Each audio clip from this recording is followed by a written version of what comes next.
ప్రజలందరికీ నమస్తే. 1 week 1 millet సిరీస్లో ఇది రెండోదిగా జొన్నల వారం.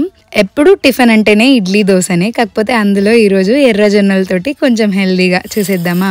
మీరు తెల్ల జొన్నలైనా తీసుకోవచ్చు. 1 కప్ జొన్నలకి 3/4 కప్ ఇడ్లీ బియ్యం, 1/4 కప్ పచ్చ బియ్యం, 1/2 కప్ ఉద్దిపప్పు, 2 స్పూన్లు మెంతులు వేసి ఒక 4 గంటలు నానబెట్టి పిండి రుబ్బిన తర్వాత ఫ్రిడ్జ్ లో కాకుండా బయట ఉప్పు వేయకుండా పెట్టేయండి. ఉప్పు వేసారంటే ఎక్కువ పులిచిపోతుంది. ఇప్పుడు 8 గంటల తర్వాత సాఫ్ట్ జొన్నల ఇడ్లీ కోసం కొంచెం ఉప్పు, తగినంత నీళ్లు వేసి ఇడ్లీ పాత్రలో వేసి పెట్టేసాము అంటే మన ఇడ్లీ రెడీ అయిపోతుంది.